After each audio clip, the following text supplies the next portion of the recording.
Assalamualaikum warahmatullahi wabarakatuh. Sebelumnya perkenalkan, saya Ripka Deloksaribu dengan NIM 1922072. Dalam video ini saya akan menjabarkan tentang implementasi ERP Odoo 18 pada sistem point of sales untuk optimalisasi pengelolaan penjualan usaha minuman. Baik, kita di sini akan masuk ke dalam pengertian sistem ERP.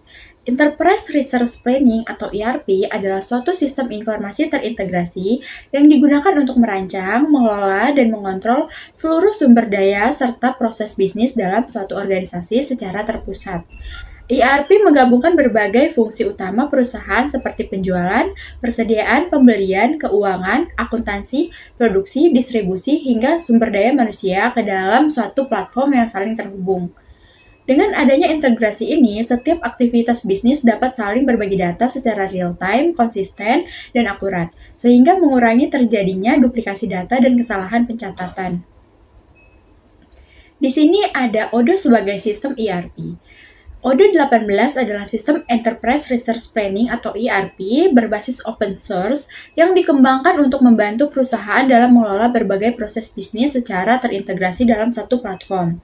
Odoo 18 menyediakan berbagai modul bisnis seperti Point of Sales atau POS, Sales, Inventory, Accounting, Purchase, CRM, HR, Manufacturing, dan modul lainnya yang saling terhubung sehingga setiap aktivitas perusahaan dapat dikelola secara efektif, terstruktur, dan real-time. Selanjutnya di sini ada pengertian POS. Point of Sales atau POS adalah sistem yang digunakan untuk melakukan, mencatat, dan mengelola transaksi penjualan antara penjual dan pelanggan pada saat proses pembayaran berlangsung. POS tidak hanya berfungsi sebagai alat untuk mencatat penjualan, tetapi juga sebagai sistem pengelolaan transaksi dan yang terintegrasi dengan berbagai aktivitas bisnis, seperti pengelolaan stok, laporan penjualan, keuangan, hingga analisis kinerja penjualan. Baik, selanjutnya di sini saya akan mengimplementasikan hasil dari Odoo 18 yang sudah saya buat. Selanjutnya di sini ada tampilan beberapa modul yang sudah tersedia. Nah, selanjutnya kita akan masuk ke modul POS. Nah, di modul POS ini ada beberapa menu, yaitu ada dashboard, order, produk, laporan, dan konfigurasi. Selanjutnya kita akan masuk ke dashboard, ke menu produk. Nah, di menu produk ini sudah tersedia beberapa pilihan menu, dan selanjutnya kita akan membuat menu terbaru. Di sini kita klik baru dan menginput nama produknya. Selanjutnya di sini kita akan memasukkan foto dari produk tersebut. Di sini kita akan mengunggah fotonya. Nah, setelah itu di sini kita akan menginputkan harga jual dari produk tersebut. Kita input 20.000 dan kita nonaktifkan pajaknya. Dan di sini kita masukin kategori dari menu tersebut, yaitu minuman. Nah, untuk selanjutnya kita ke POS-nya. Di sini kita mencentang POS-nya, lalu masukkan kategorinya. Lalu setelah itu kita kembali ke menu produk dan melihat bahwa produk terbaru sudah terupdate. Nah, di sini kita bisa mengedit dan di sini kita bisa menambahkan detail dari produk tersebut. Nah, setelah kita menambahkan produk tersebut dan detailnya sudah terinput, nah kita akan masuk ke menu dashboard. Nah, di dashboard ini adalah poin dari menu POS, yaitu misalnya kita masuk ke lanjutkan penjualan. Nah, di sini kan sudah ada tersedia beberapa menu produk yang sudah kita buat tadi. Nah, di sini jika kita ada pelanggan yang ingin mengorder produk, maka kita akan masuk ke menu order. Dan setelahnya kita bisa menginputkan orderan dari pelanggan. Misalnya kita masukkan 3 menu yang akan diorder.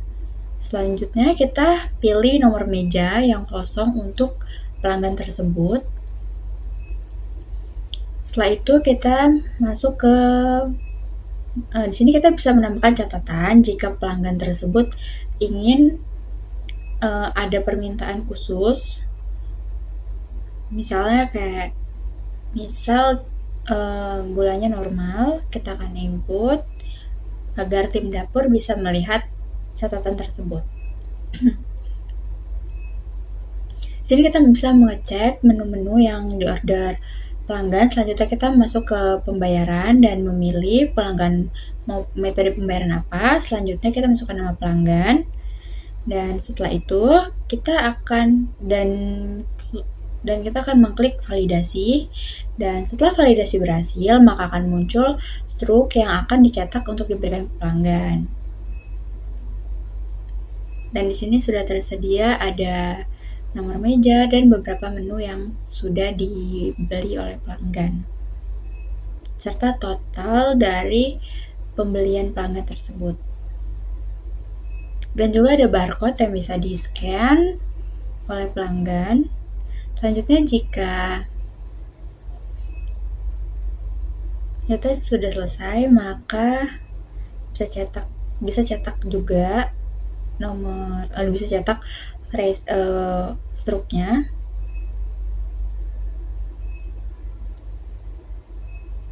Dan jika kembali ke menu dan jika ada orderan lagi, kita juga bisa kembali ke tetapkan meja dan masuk ke pembayaran. Nah, di sini jika kita ingin membuat pelanggan baru, kita bisa input nama pelanggan. Misalnya kita masukin nama contohnya Inara, selanjutnya nomor teleponnya opsional dan emailnya juga opsional. Nah, selanjutnya klik simpan dan masuk ke proses pembayaran. Setelah itu validasi dan order telah selesai. Sekian dari presentasi saya, kurang lebihnya mohon maaf, dan saya akhirin. Wassalamualaikum warahmatullahi wabarakatuh. Terima kasih.